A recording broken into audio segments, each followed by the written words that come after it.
Vous êtes complètement débutant en hacking et ce domaine vous intéresse beaucoup. Mais vous ne savez pas par quoi commencer et ce qu'il faut faire. Ça tombe bien, à la fin vous saurez tout.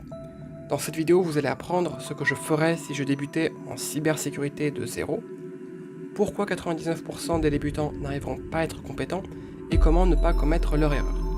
Les 5 notions à connaître absolument pour le hacking et une petite surprise à la fin si vous voulez aller plus loin. Voici d'abord une petite définition du hacking. C'est le fait de détourner un système, surtout un système informatique, de son utilisation initiale pour lui faire faire ce que l'on veut, donc avoir un contrôle total dessus, pour des choses malveillantes ou pas. Mais avant de détourner un système, il faut d'abord comprendre comment il fonctionne. Et c'est ça qui va nous permettre de trouver ces failles de sécurité et de les exploiter. Pour comprendre comment ça fonctionne, il faut d'abord avoir des connaissances en informatique de base. Et c'est un peu logique, car dans sécurité informatique, il y a les mots sécurité et informatique. Le problème, c'est que 99% des débutants commencent directement par des notions de cybersécurité avancées, comme les différentes attaques, l'utilisation de logiciels tout faits sous Kali, ou encore des CTF challenge de cybersécurité, sans avoir les bases, et du coup ils abandonnent, car c'est trop dur et il n'y a pas de résultat, surtout quand il faut pratiquer. Voici ce que je ferais, et ce que vous devez faire aussi, si je débutais le hacking de zéro, et si je voulais avoir du vrai résultat rapidement. La première étape sera de commencer par Linux. C'est un système d'exploitation alternatif à Windows, car beaucoup d'outils qu'on utilisera seront disponibles uniquement sous Linux. Si vous êtes sous Windows, ne vous inquiétez pas, vous pourrez installer une machine virtuelle Linux. En gros, c'est un ordinateur dans un ordinateur, et vous aurez une fenêtre pour contrôler ce Linux comme pour de vrai. Vous devrez aussi maîtriser le terminal Linux, car la plupart des développeurs de logiciels de cybersécurité ne codent pas l'interface graphique de l'application, car ça fait gagner du temps et c'est plus simple. Donc il n'y a pas de jolis boutons et de jolies fenêtres comme sous Windows. Quand vous obtenez un accès distant à un serveur dont vous avez gagné l'accès, on dit que vous obtenez un shell, bien pour le contrôler, tout cela se fera via le terminal Linux, car la plupart des serveurs seront sous Linux. Quasiment 100% du temps, pour effectuer une action, ce sera plus simple de passer par le terminal. Vous pourrez faire des choses très pointues en seulement une seule ligne de commande, plutôt que de s'embêter à aller dans les paramètres et cliquer sur les boutons, modifier le champ, cliquer sur l'autre bouton, etc. Exactement comme sous Windows. Mais ne vous inquiétez pas, la prise en main du terminal est très rapide. Quand vous serez habitué au terminal, vous irez beaucoup plus vite et la vie sera beaucoup plus simple pour vous. Quand je saurai utiliser Linux correctement, j'étudierai le fonctionnement des réseaux.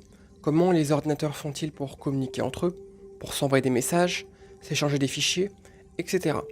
C'est important car beaucoup de failles en sécurité informatique concernent des failles dans les protocoles réseau, comme par exemple une attaque où on peut intercepter votre mot de passe sans que vous vous en rendiez compte à cause d'un protocole réseau défaillant, des problèmes dans la résolution de noms de domaine pour vous tromper et vous espionner, ou encore des failles dans les fameux réseaux Wi-Fi. Une chose dont j'ai l'impression d'être le seul à en parler, c'est le fonctionnement des ordinateurs, ainsi que le binaire et l'hexadécimal. En informatique, c'est la base de la représentation de l'information, comme les nombres, le texte, les images, etc. Mais personne ne vous l'enseigne.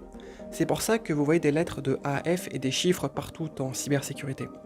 Par exemple, en réseau, quand on inspecte une trame, tout est en hexadécimal.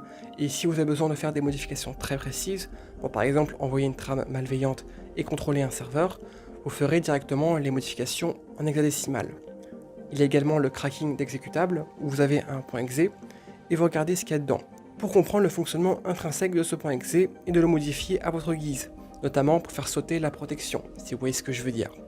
Et en cryptographie, il y a également de l'hexadécimal, notamment quand vous étudierez les principaux protocoles de chiffrement, et comment ils fonctionnent pour les casser après. J'ai vu que vous aimiez beaucoup l'exploitation web, et donc que vous aimeriez apprendre comment on fait pour effectuer des tests d'intrusion sur un site web, et trouver des failles dessus. Du coup, comme pour les points précédents, il faudra être bon en réseau, car le site web à tester est hébergé sur un serveur, et il faut aussi s'assurer que le serveur est en sécurité. Mais aussi, vous devrez comprendre comment fonctionnent les sites internet en général, notamment les protocoles, les databases, comment est fait un site, pour pouvoir après localiser des failles de sécurité et les exploiter à votre avantage. Je ne vous demande pas d'être développeur web senior, mais au minimum de savoir comment tout ça fonctionne. Même chose pour la programmation. La plupart des failles de sécurité, ce sont des failles où vous pouvez injecter du code pour faire exécuter ce que vous voulez à la machine cible. Par exemple, c'est le cas de Buffer Overflow, la faille XSS ou encore la faille Upload, où vous pouvez envoyer votre propre code malveillant pour le faire exécuter sur le site internet. Si vous ne savez pas coder, ce sera beaucoup plus difficile. Imaginez aussi que vous ayez accès au code source d'une application pour l'analyser et voir s'il y a des failles de sécurité dedans, lors d'un audit de sécurité, ou encore si le propriétaire a mal sécurisé son site. Vous ne pourrez pas analyser l'application et vous ne pourrez pas comprendre grand chose si vous ne savez pas coder. Tout cela peut sembler un peu long et un peu difficile, mais avec les bonnes méthodes, ce n'est pas du tout le cas. C'est juste un empilement de choses très simples. Tout le monde peut le faire. Ce que j'ai dit n'est absolument rien de compliqué, surtout pour un domaine très lucratif et très recherché comme la cybersécurité. Il suffit juste de s'y mettre. La bonne nouvelle, c'est que je vais vous aider. Je suis extrêmement heureux de vous présenter la mise à jour de mon nouveau programme pour les débutants.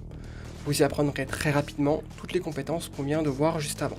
Donc la ligne de commande Linux, les réseaux, la programmation, le web, le fonctionnement d'un ordinateur et énormément de compétences en plus orientées cybersécurité. Je précise qu'il n'y a pas de prérequis, si vous êtes 100% débutant, j'ai créé ce programme exprès pour vous. Les vidéos sont condensées, il n'y a pas de blabla, c'est l'idéal si vous avez très peu de temps. Si vous avez un problème, je suis là, vous pourrez me poser n'importe quelle question. Je me pencherai sur votre cas et je vous répondrai de façon prioritaire. Les vidéos sont également de meilleure qualité, en plus grande quantité, elles contiennent un sommaire. À la fin, il y aura de la pratique pour vous entraîner ainsi que des ressources pour approfondir. Le programme ne contient pas que des choses basiques, je vous montre aussi comment appliquer les bases qu'on a apprises dans des cas concrets d'attaque. Il y aura des mises à jour continues où je mettrai du contenu plus avancé et même un forum où on pourra discuter ensemble de façon privée entre membres. Et plein d'autres choses en plus. Ce programme, je l'ai nommé Hacking Révolution. C'est votre porte d'entrée dans le monde de la cybersécurité. Le lien est dans la description. Quand j'ai été débutant en sécurité informatique, il y avait plusieurs années, j'aurais rêvé d'avoir un programme comme ça. Ça m'aurait évité de perdre des années de galère à fouiller au fin fond d'internet pour au final ne pas trouver grand chose, ou des choses inutiles, et me décourager après comme 99% des gens. La première version était sortie en octobre 2020, et vous aviez été très nombreux à vous inscrire, et à me faire des retours. Merci à vous tous. J'ai donc amélioré les vidéos et en créé de nouvelles pendant plus de 6 mois selon vos retours pour vous proposer la meilleure qualité possible sur le marché. Si vous avez des questions sur le programme, n'hésitez surtout pas à me les poser en commentaire ou à cette adresse email là. Je vous répondrai avec plaisir. Alors attention, comme je vous l'ai dit, il y aura de l'accompagnement. Cela signifie que je ne pourrai pas prendre tout le monde car je n'ai que 24 heures dans une journée. Ainsi, le prix sera à moins 50% uniquement pour les 50 premiers. Bref, si vous voulez apprendre avec moi la sécurité informatique, alors cliquez sur le lien dans la description, vous aurez plus d'informations. Et nous on se retrouve dans l'espace membre privé. En attendant, je vous dis à bientôt pour de nouvelles vidéos, du très lourd arrivera sur la chaîne les jours et les semaines à venir.